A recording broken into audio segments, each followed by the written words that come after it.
YouTube, what is going on, you amazing bunch of people? Welcome back to another video. I hope you guys are doing fantastic, and today's video is recorded on October the 13th, 2020, which is exactly 1 month before the full release of Call of Duty Black Ops Cold War on November the 13th, 2020. And in today's video, we're going to be speaking about Modern Warfare, the things that it's done for me, where we've come from, where we're going with the game, and how things are going to be over the next month or so in terms of how I feel about the game currently, and we're also going to measure that up against Cold War and what we've played with the alpha, and also the first week of the beta. If you guys didn't already know, this Thursday starts the PC, Xbox, and PS4 beta, which is going to be available for pre-orders from Thursday the 15th of October, and then on Sunday night from the 17th you guys will be able to play whether you've pre-ordered the game or not. So it'll be a great test to see what it's like, because currently we've only played it on PS4, and as great as that's been with the FOV slider and whatnot, I want to see what it's like on PC with the extra frames, you know, graphics compatibility and all that kind of stuff. So I'm very excited to see what that's going to be about. But in today's video, we're going to be comparing Call of Duty versus Cold War in its current state right now, and speaking to you guys about what my current opinions and thoughts are on the game so far. So beginning with Modern Warfare, and obviously letting you know where we've come to so far. The game's been out for just over a year now, I believe. It came out late August in 2019, and for channel growth, the game has done absolutely loads for me. You know, I went from a 70 to 75 average viewer streamer to hitting around 180 to 200 average. You know, I came from a point where, you know, 3-figure in terms of viewer count was like impossible for me to achieving that regularly on a daily basis now, and even moving into at even times 4 figures as well. So, you know, Modern Warfare for me has been a fantastic game. It has done a lot for me in my career, and I will always thank it for that. Never forget about the win streak as well. We achieved the #2 PC win streak in the world, achieving 1,270 consecutive wins in a row. Let's go! Let's fucking go! 1,000 wins in a row, man. Oh my god. I thought we were never going to get here, man. And also hitting us 24 worldwide with all consoles as well, and a couple of hacked, you know, accounts at the top, which ruins it for everybody, but we won't speak about that too much today. 1,000 dubs consecutive, beating aimbotters, cheaters, 6 stacks, man. We've gone against it all. That was all achieved on hardpoint and domination. We won't speak about that too much, but yeah, we held that position, and it was something that I'm really proud of achieving, and hopefully we can achieve the #1 on, you know, Cold War when that releases, because we'll be going for a win streak when that comes out. I enjoyed doing the Damascus grind, you know, getting all the guns to their gold respective camos, and then going for platinum, obviously for Damascus back at the time was a lot of fun, and I enjoyed doing that, you know, when the game was fresh, kind of new coming out, and it gave us something to grind for, and gave us something to do. Give me it, let me see it, let me see it, let me see it, let me see it. There it is, there it is, 3 weeks, let's go. And then the same with like Obsidian as well. When the game started feeling a little bit more stale, currently going for Obsidian grinds with different guns, seeing what it looks like on the different guns, even though it kind of felt a little bit bland still, gave us a bit of an objective to, you know, use our favorite guns and get them to Obsidian, so we had something else to grind for. It's been great for pub stomping. Generally for pub stomping, if you've been running like 5-6 stacks, you've been going for stuff like win streaks, you've been going for other things like Warzone kills, tournaments, and all that kind of stuff, whether it's multiplayer or Warzone. I felt like multiplayer, besides hackers, has been a great game for pub stomping and, you know, getting out there and nuking and getting all your achievements on different guns and whatnot. So I'm excited to see how things go in Cold War, and to see if that gives it the same thrill and the same experience going there as well. Graphics in Modern Warfare have come a hell of a long way. Let's have a look at how things were back in, you know, the BO4 days, and how they were in the games pre to that, and then, you know, Call of Duty Modern Warfare stepped up in terms of laying out the graphics and what this should look like, just how the movement and how everything kind of felt, bringing back together the whole COD community, because whether you love Modern Warfare or not, you have to admit it brought the whole COD community back together. BO4 wasn't cross-play. For me, being a PC player, the PC scene died out so fast, it became next to impossible to find a game on PC. Blackout, which was, you know, the Warzone equivalent, was kind of fun, but I'm not really a battle royale kind of player, so it was tough for me to have any interest in BO4 towards the end of it. But Modern Warfare, you know, with the introduction of Warzone and with how they've done with multiplayer and whatnot, have definitely brought together the COD community. You could say it was because it's such a pub stomping friendly game. It caters to the casual players.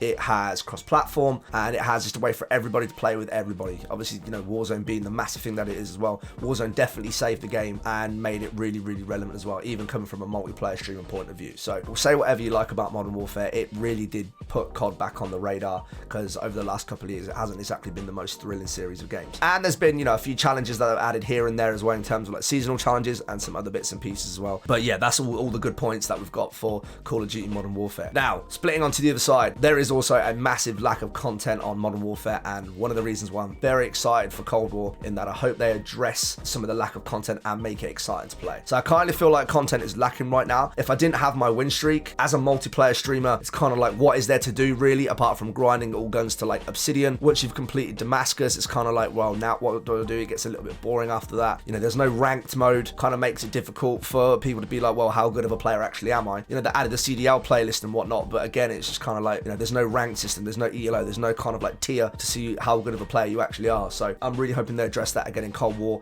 and add that in, because it'd be really exciting to see. Leveling and objective systems aren't exactly fun in Modern Warfare right now, and we all know the deal on how it works within challenges and seasons and stuff, how you reset to 55, and then by the end of the season you get to 155, and then you reset again. To me, that felt like the most pointless leveling system we've ever had in a COD game. Now, I was trying to give a fair and balanced opinion of everything I've said about the good points. Now, these ones are going to be my criticism of the game, and this is probably one of the highest ones to criticize, is that I really cannot stand the leveling system in this game. You get so many double XP tokens, whether it's from the battle pass or playing the game. Achieving level 155 can be done in around a week or two, even if you don't play necessarily that much from when the season starts, and then you're waiting 30-40 days to get a rank reset just to go back down to 55 again. It's absolutely pointless. I miss prestiges. Prestiges have been in the game ever since COD 4, and you know, they were never asked to be removed. There was something that the whole community enjoyed having. You could stop at a certain prestige if you didn't want to go any higher. You could keep going until you got the badge that you liked. It just had this sense of feeling and belonging in the game to be a certain level and a certain prestige. Something that really didn't need to be tampered with, and it was tampered, and I don't like the way that it went with that. And as well as that, the seasonal challenges, even though some of them are quite fun, unfortunately it got to the point where, especially in the later seasons, you know, season 5, season 6, they started incorporating Warzone challenges within multiplayer challenges. Now, I feel like they could have done them separately. That would have been better, to have multi on their own and have Warzone on their own, but they decided to put them all together and force people to play the other game modes that they may not want to play. So that's definitely something to keep in mind. We can have the battle pass, we can have seasonal challenges, but why can't we just keep prestiges and have that as well? I don't think that should be changed. Again, coming from my point of view, now I know I am not blind to this, and again, I'm saying this from a completely neutral point of view, but Warzone absolutely overpowered multiplayer. Obviously, in the devs' point of view, Warzone is the thing that definitely saved Modern Warfare. I have no doubt. If it was left to just multiplayer, the game would have died a long time ago. Warzone brought a lot of depth in terms of bringing the BR scene to the game. It made the game undoubtedly be probably the most played COD in history that we know, and it also brought a lot of new people to the game as well, which then in turn probably made more people go to multiplayer in the first place. But I do feel like multiplayer was ignored. I felt like the maps that they kept added in during season 5 and season 6, you know, with Harbour and Oil Rig and then Broadcast and stuff, it felt lazy. It felt like they were just chewed up and spit out maps that weren't really thought about that much, maps that had so many corners and all these random things that the community just simply did not want to see. A lot, you know, the COD community used to have in 3-lane maps, and now you could argue to say, well, maybe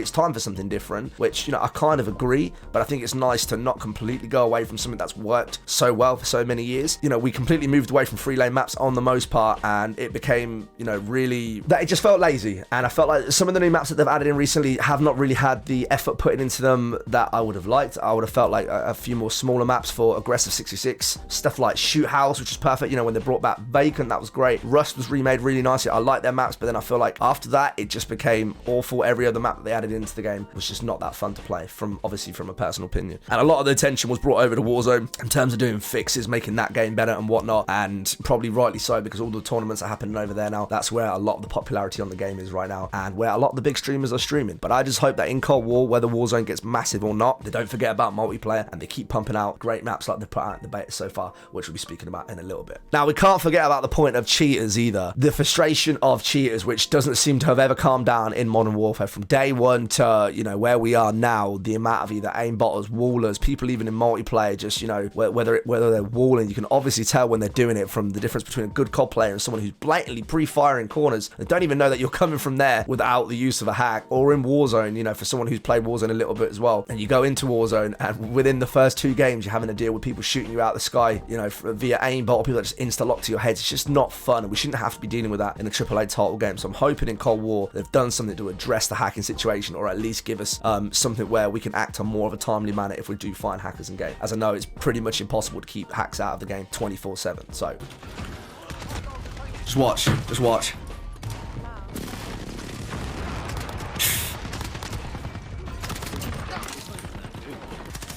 How are we doing today? Thank you so much. Is he aimbotting? He's aimbotting, I think. He's aimbotting. There's an aimbotter! There's an aimbotter in this game! What a fucking joke. Look at this! What a disgrace, man!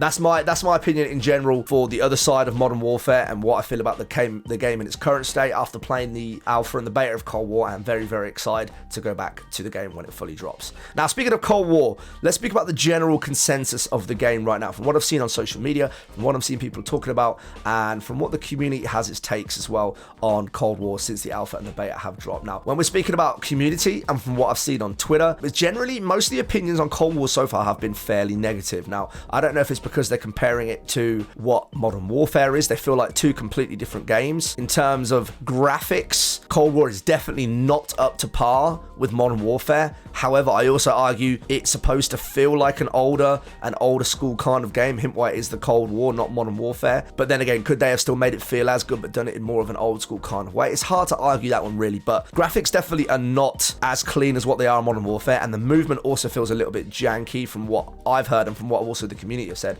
But again, we're also just in beta. This may improve. We also don't know what the graphics are like on PC yet, whether you can edit, whether you can change that. We've only seen it from a PS4 perspective, so let's wait and see what's going to happen in the next couple of weeks and also go from there. Now, here's the big one: SBMM, skill-based matchmaking for anyone who doesn't know what it means. Now, what that means is when you go into a lobby, you're matched against people on the same skill level as you, and you'll think, on the most part, yeah, that's a fair way of doing things, right? But COD creators, pro players, people that go out there and grind nukes, people that go out there and grind great plays may not find it a great thing because maybe they want the pub stomp lobbies. And now I know that kind of sounds selfish, but that's just how the community is these days. I personally, from myself and a COD creator point of view, a lot of people ask me, what do I think of SBMM? And I'm kind of just like a suck it and see kind of person. Whatever I go against, I'll play it. If we get absolutely bad, we get bad. If we go in there and we stomp the game, we stomp the game. It just is what it is. Sometimes you can't help, against the enemies that you play against. And as long as I don't play against cheaters, I usually don't mind whatever the situation is. Obviously, it would be great if we had a ranked mode and we let the people who want to play Super Sway and Super Comp move over to ranked system and go from there and be able to play in their own playlist. However, until that happens, we're all kind of just in the same boat and it's going to happen regardless. So I've seen a lot of tweets, as you can see from here, of people complaining about SBMM and even, big creators in the community that are not happy with the way that the game is currently playing out so far. People are also saying that connection is an issue. I saw a conversation between Drifter and one of the COD devs out there and talking about that connection has definitely been an issue. And I also agree with this, that in some games I feel like my bullet hit reg is perfect and hitting exactly where they should be, and then other games I feel like I'm firing first and half my bullets are missing when I know I'm definitely aiming at somebody. So that's definitely something that I feel like needs to be taken into account, and hopefully they get the connection side of things sorted as soon as possible. I feel like this game is definitely going to be more of a challenge, and I feel like the bar will be higher for what consists of a good COD player, and for the community that might put a lot of people off. So in my honest opinion, I feel like there is going to be a divide of the COD scene when it comes out. Now you may think, from what we said earlier before, COD Modern Warfare brought the whole scene together once again. Everybody's back on the same game. Everyone's kind of grinding the same thing. With Cold War, I generally and honestly think already from what I'm seeing that people on Modern Warfare are not going to want to come over. There are some people that I know will be like, nope, not playing Cold War, don't like it. I'm going to be sticking on this. This game feels more like how I want to play COD. I'm staying on Modern Warfare. I generally feel like there's going to be more of a split in the COD community again between who likes Modern Warfare, who likes Cold War, and I think both games will remain relevant in the next year or so. Now, for someone like me, who's a multiplayer streamer and a creator, that's great. I'm no longer potentially buried under all these Warzone streamers and trying to get my content and my name out there. The more of a split there is in terms of creators, the better it is for me. And, but there also is a negative side of that. The more of a split there is for viewers, maybe the more negative it's going to be for me as well. So you can look at it from both ways. But for me, I'm definitely going to be moving on to Cold War when the game does come out on the full release on November the 13th, 2020. Now, let's look at the game in a good point of view. Now, this is from my point of view, from playing a full weekend of the alpha and a full weekend of the beta. And this is purely on PS4, by the way. So I haven't even had a chance to test it on PC yet. So I'm excited to see what it's going to be like when that happens. The game, as I said previously in the last note, it seems like more of a challenge, and I like a challenge. We achieved a 1,270 win streak with,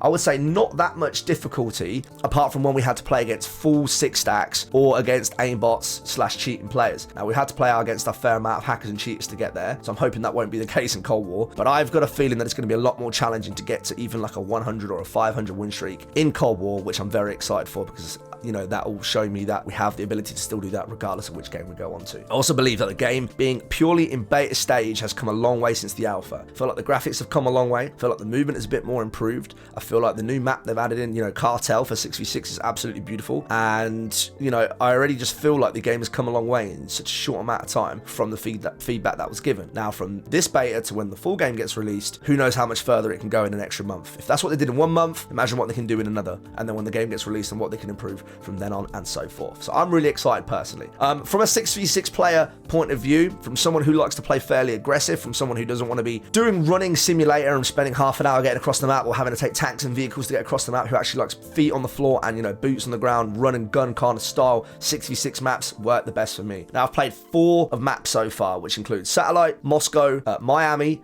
and the new map that is Cartel that they brought out as well for the 6v6 map. Now, Satellite, Cartel, and Moscow are 3, I would say, very balanced and very well worked maps. You've got the typical 3-lane process on all of them. All of them have built-in areas for whether you want to snipe, whether you want to play holding AR, whether you want to play a flank route of an SMG. And I feel like the way that the maps are constructed with the obstacles in certain places where you can jump up and down ledges, where you can, you know, go through divots and whatnot as flanking players, they are built perfectly. I feel like Treyarch really knows what they're doing in terms of map construction and putting maps together against Infinity Ward. Now, I say this as a Modern Warfare fanboy, somebody who adored COD 4, who adored Modern Warfare 2, who loved Modern Warfare 3, way over any of the BO series games. But right now, from looking at the last 2 games, including Modern Warfare versus Cold War, it seems like Treyarch really know what they're doing in terms of making maps. Now, again, we're only just starting. It may not continue to go like this, but 3 out of 4 maps that I've played, I absolutely love. So them 3 maps are great. Not a big fan of Miami. I feel like same with kind of like Piccadilly, you know, buildings all around each corner, then this giant center of open space where everyone just gets shot and killed. And unless you're on the outskirts moving around, it's just an absolute fiesta in the middle. Not my kind of thing. Love the free lane, love the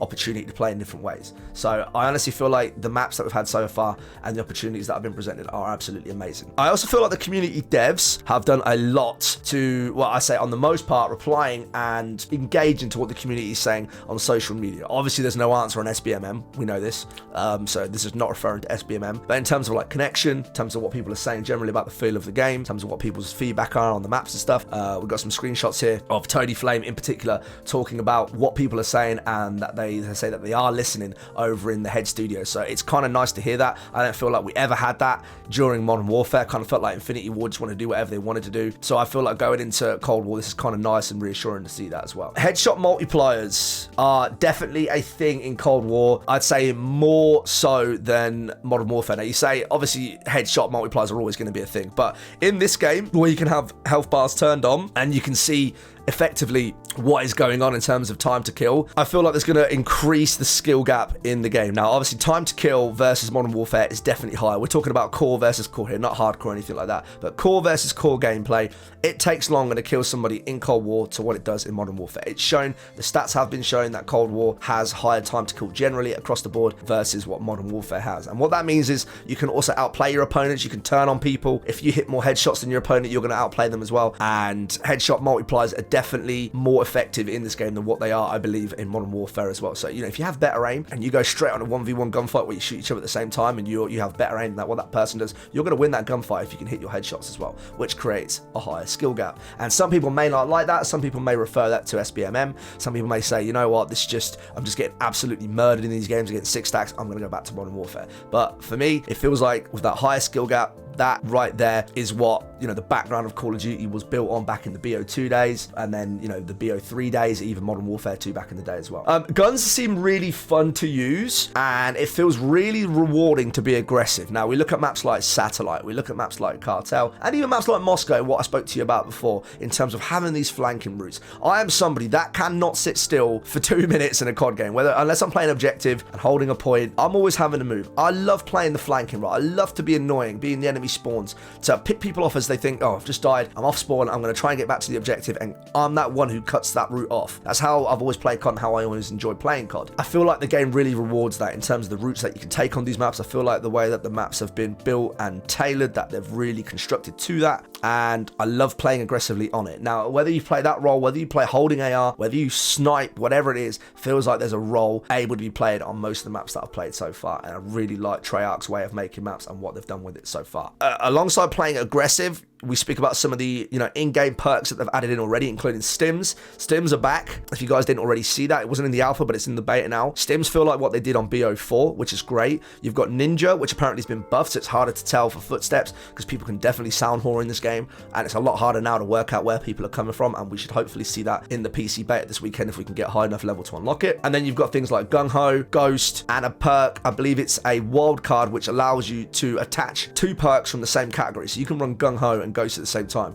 which means you can, throw grenades while running, you can reload faster, you can jump walls whilst remaining anonymous. So if you have Gung Ho, you run stims, you have Ninja, and you use Ghost at the same time, you're going to be this flanking, silent, stimming, wall jumping machine that can get behind people and they won't even know you're coming half the time, which is beautiful. Can't wait for that. Very excited that they've not forgotten about us aggressive players. And as I said before, I feel like the game has come an absolute long way since the alpha, and if this is what they can do already from the beta, then I'm very excited to see what they can do for the full game release on November 13th. Now, just to wrap the video up, I hope you've enjoyed both sides of the opinion today, and just to know that I would definitely be moving on to Cold War when it comes out, so I'll be saying goodbye to Modern Warfare. It's been a great year, and I cannot wait to see the year that comes up when Cold War drops. I'll be testing the weekend out from Thursday, 15th of October 2020 on PC, live on twitch.tv/Stallion, so make sure to hit that follow button. And of course, if you've made it this far to or throughout the YouTube video, please don't forget to hit that subscribe button, leave any positive, constructive feedback. Let me know what your thoughts are on the game